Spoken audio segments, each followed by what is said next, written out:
வணக்கம் நண்பர்களே, இன்னைக்கு நம்ம ஒயிட் சாஸ் பாஸ்தா எப்படி பண்ணுறதுன்னு பார்க்கலாம். பாஸ்தா எடுத்துக்கோங்க. எந்த ஷேப் பாஸ்தா வேணாலும் நீங்கள் இதுக்கு எடுத்துக்கலாம். ஒரு பேனில் தண்ணி கொதிக்க வச்சுக்கலாம். அதில் கொஞ்சமாக எண்ணெய் சேர்த்துக்கோங்க.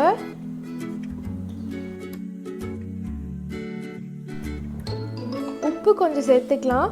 உப்பு கொஞ்சம் கரிக்கிற மாதிரி சேர்த்துக்கோங்க. தண்ணி நல்லா கொதிக்க ஆரம்பிச்சிருச்சு. இப்போ நம்ம இதில் பாஸ்தா சேர்த்துக்கலாம்.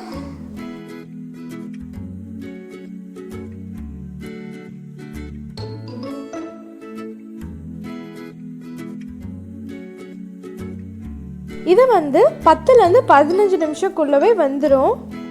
இதை நீங்கள் எடுத்து இந்த மாதிரி அழுத்தி பார்த்தீங்கன்னா அது கொஞ்சம் சாஃப்டாக இருக்கும். அப்போ இது வெந்துருச்சு, நம்ம எடுத்துடலாம். இப்போ நம்ம அதை வடிகட்டி எடுத்துடலாம். இதில் கொஞ்சமாக நம்ம தண்ணி சேர்த்துக்கலாம். அப்போ இந்த பாஸ்தா ஒன்றோட ஒன்று ஒட்டாமல் வரும். இப்போ நம்ம வெஜிடபிள்ஸ் எல்லாமே நல்லா வதக்கி எடுத்துக்கலாம். அதுக்கு ஒரு பேனில் ஒரு 2 ஸ்பூன் எண்ணெய் சேர்த்துக்கோங்க. பொடியாக நறுக்குன பூண்டு சேர்த்துக்கலாம். வெங்காயம் கொஞ்சமாக சேர்த்துக்கோங்க. குடமிளகா கொஞ்சம் சேர்த்துக்கோங்க. வேக வைத்த கேரட் கொஞ்சம் சேர்த்துக்கோங்க. கேரட்டை கட் பண்ணி ஒரு 5லேருந்து 10 நிமிஷம் அதை வேக வச்சு எடுத்துக்கோங்க. வேக வைத்த கார்ன் சேர்த்துக்கோங்க.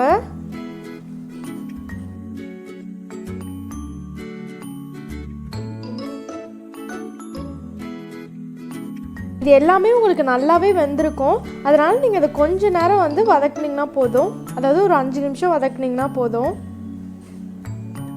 அவ்வளோதான். நம்ம இப்போ லாஸ்ட்டாக ஒயிட் சாஸ் பாஸ்தா செய்ய போகிறோம். அதுக்கு கொஞ்சமாக பட்டர் சேர்த்துக்கோங்க. பட்டர் இல்லாட்டி நீங்கள் இல்லை எண்ணெய் கூட சேர்த்துக்கலாம். அப்புறம் ஒரு 2 ஸ்பூன் மைதா சேர்த்துக்கலாம். மைதா உங்களுக்கு ரொம்பவே திக்னஸ் கொடுக்கும். அதனால் நீங்கள் கம்மியாகவே நீங்கள் சேர்த்துக்கலாம்.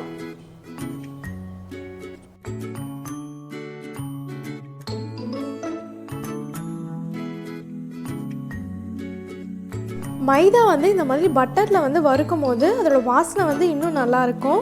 அதுக்கப்புறம் நம்ம இப்போ இதில் பால் சேர்த்துக்கலாம். பால் நான் இன்றைக்கி 1/2 லிட்டர் பால் எடுத்திருக்கேன். பால் சேர்த்துட்டு கட்டி இல்லாமல் கிளறி எடுத்துக்கோங்க.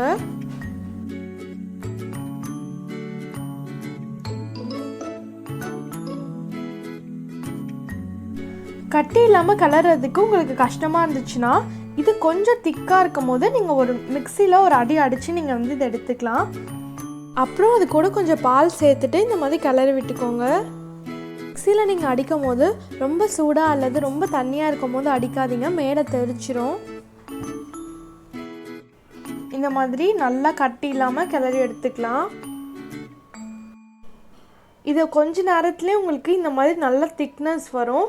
இன்னும் கொஞ்சம் விட்டிங்கன்னா அது ரொம்பவே திக்காயிரும். அதனால் இந்த ஸ்டேஜில் நம்ம வதக்கி வச்ச காய்கறிகளை சேர்த்துக்கலாம்.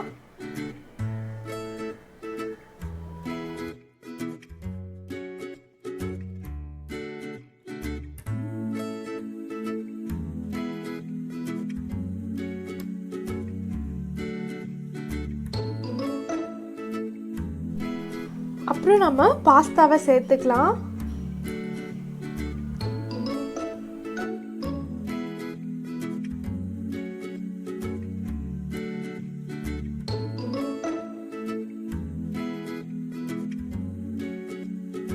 பாஸ்தா சேர்த்துட்டு இந்த மாதிரி நல்லா கலந்து விட்டுக்கோங்க.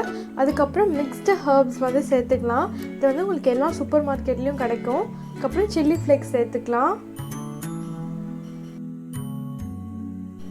லாஸ்ட்டாக நம்ம உப்பு சேர்த்துக்க போகிறோம்.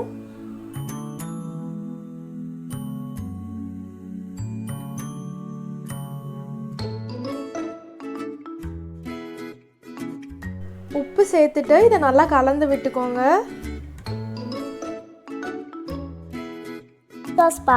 பாஸ்தா இன்னைக்கு ரொம்ப சூப்பராக ரெடி ஆயிடுச்சு. இந்த வீடியோ உங்களுக்கு பிடிச்சிருந்துச்சுன்னா லைக் பண்ணுங்கள், ஷேர் பண்ணுங்கள், கமெண்ட் பண்ணுங்கள். அதே மாதிரி மூசுங்க சேனலை சப்ஸ்கிரைப் பண்ணிடுங்க. நன்றி நண்பர்களே. தேங்க்யூ ஃபார் வாட்சிங்.